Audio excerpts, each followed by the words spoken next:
most of you know our background, just a quick précis. I always loved languages, so partly through that I enjoyed traveling as a youngster because I like to go to different places and try and speak the language.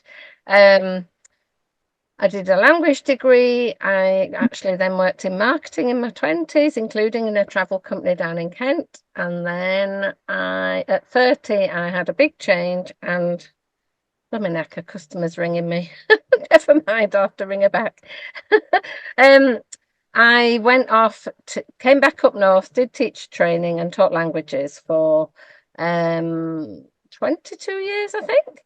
And then at that point, we'd started buying holidays from a couple who are local, who are in our franchise. And just a glib comment to them, ended up with us a week and a bit later signing up.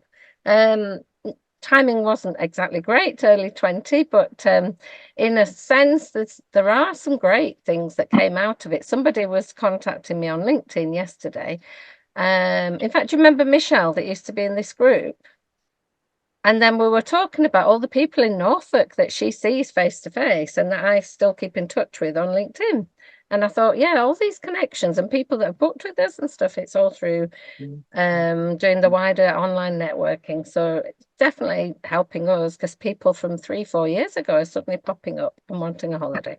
So yeah, there's a précis for us. And I'm a husband and wife of 20 years, kids 19 and nearly 17. So there we go, and a mad dog called Luther.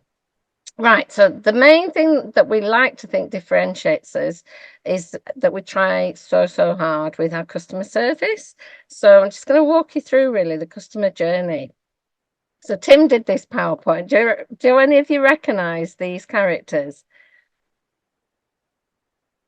The one on the left is Tom Conti. It's Luke's from probably way. it's from Shirley Valentine. Yeah. So you still get people who are thinking, "Oh, I'm going to go to Greece and meet my lover, meet my beloved." So yeah, the thing that we try and do, we're not here like certain people. All they do is seem to flog deals with holidays, and whilst we do share offers, the main thing that we like to do with people is have a chat. There's never any charge. There's never any charge for using us. We get paid commission by the suppliers that whose holidays we book. So after people have travelled, we get a little bit of commission, and some goes to head office and some goes to us. So we pride ourselves on never charging more than you'd get online with the same supplier. But what we do with the chat is we try and figure out the basic needs that people have, their likes, their dislikes, their hopes, their dreads, those sort of things. What type of holiday do they want? Are they wanting to do specific activities nearby? What do they want actually including? And trying to help them fulfill their dreams and keep within a budget as well, which can be an interesting one. So yeah, we can't promise everyone that we'll find them a Tom Conte, but we have a go at fulfilling their dreams. So we make suggestions. Some people really like this because it can give them ideas that they've never thought of. Some people might one day think, yep, I'll do a cruise. Why not? It's a change.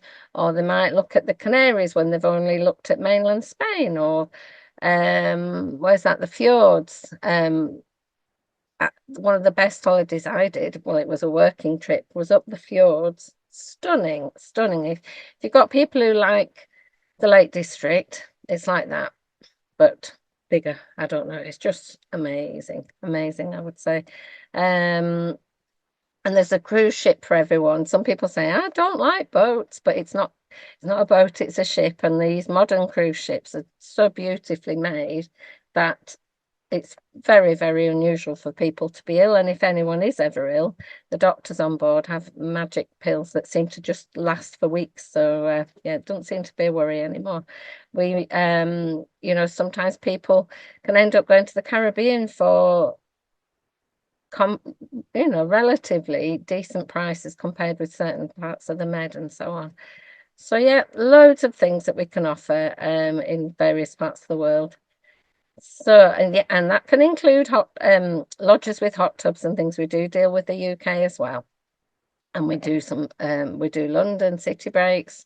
and other hotel breaks as well, if you know of people who want a hotel break. So Tim's put here, proper quotes. We send people emails of quotes of, with all the specifics on, with the seats included. If they want lounge passes, we'll add it all in and we'll give the quotes. And you'll see there the discounts, because that's literally from a Chewy website, the direct price, and we simply match the price that is there, and we just take a little bit of a hit on the commission with them, because there's a higher trade price, but we don't pass that on. So we basically at that point end up toing and froing a bit. Sometimes they say, oh, well, yeah, I love that, but I was hoping to get it at a certain price. So then we sometimes play around a bit with the prices. Do we change the room type? Do we change the flight times? Because all these things can have an impact on it. When we actually get to the point of taking the booking, we've got different ways of taking payment, and so a lot of people don't realize that you can do interest-free direct debit, and when we tell them, it does seem to be quite popular.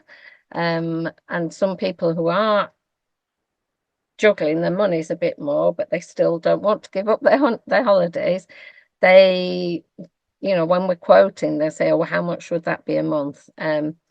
And the beauty with that is that as well, that the last payment goes out 6 weeks before travel rather than the 14 weeks before, which is the standard for most of our holidays. So we clearly, when we try and have a phone call to discuss things, and we usually speak at the point of booking, though these days we've got a link that we can send out that's a secure link. And so if people are really busy, we can send them the link, and then when they get a free moment, they can just either do a bank transfer or a card payment, and we can keep an eye on it. We know the money's come in, and then when it's in, we'll book the holiday. So when the deposit's in. So we do the thing that we do that is different from probably most ways of booking a holiday is that we have about 4 or 5 calls that we make with people. So we've got the initial chat, we've got the chat when they book the holiday. Then we do a follow-up call after booking to say, have you checked your paperwork? Are all the details right? Because it's really critical that they are.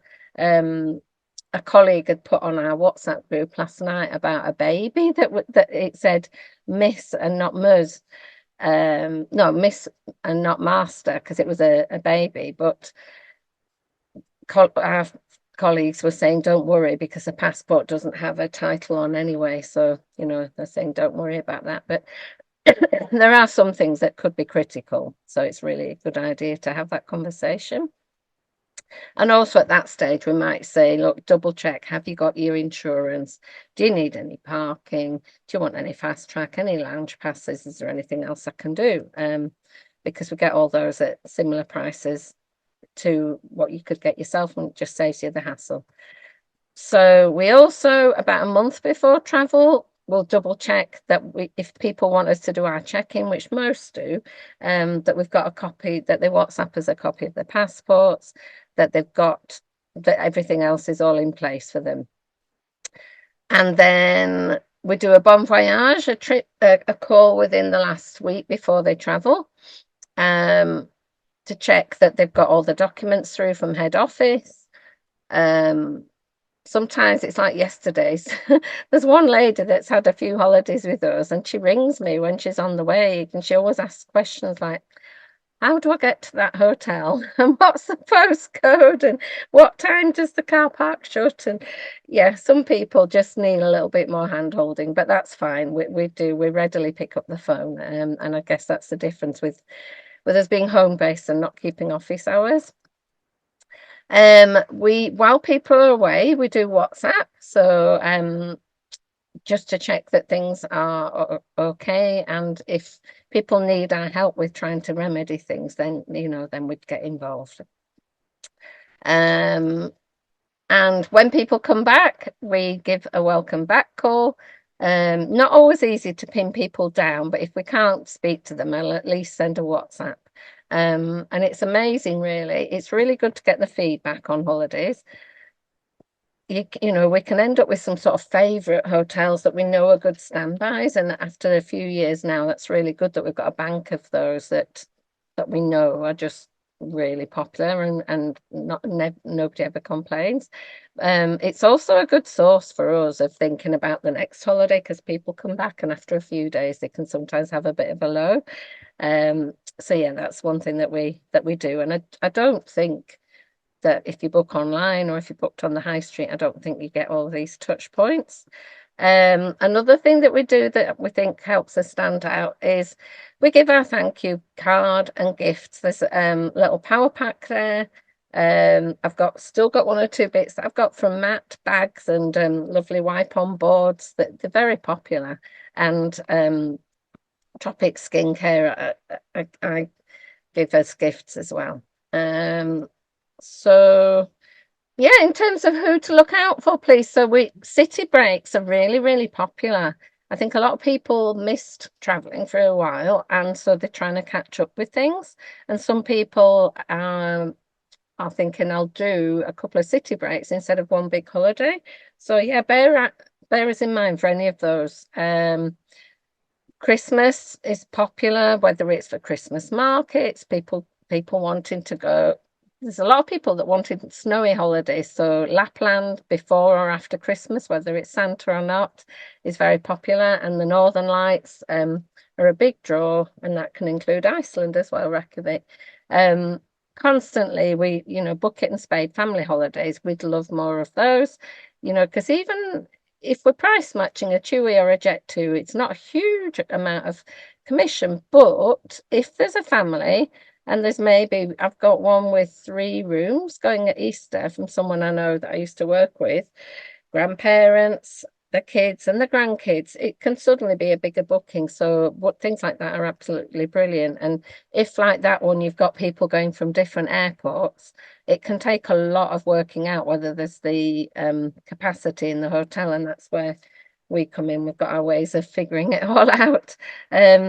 Yeah, It's time to finish off, Alison, I think. okay, cool. So yep, I bang on all the time about honeymoons and cruises, you know that. But so if you hear of anyone who wants a safari or any kind of real special bucket list holiday, then we really love working on those. And the dream ones, we've so many times we've been told, yeah, we want a wedding abroad when we do these wedding fairs. And then we haven't yet picked one up, but if we could, that would be amazing. And blowout trips, I did one for Sue Ritchie recently. She went back to where she'd grown up in Malaysia and a couple of other countries. So yeah, you can see those there. Someone who wants something high end or a long duration or with a bigger number of passengers, or really we're more than happy doing any family and friends lists holidays as well. So thank you for listening. Hope that was useful.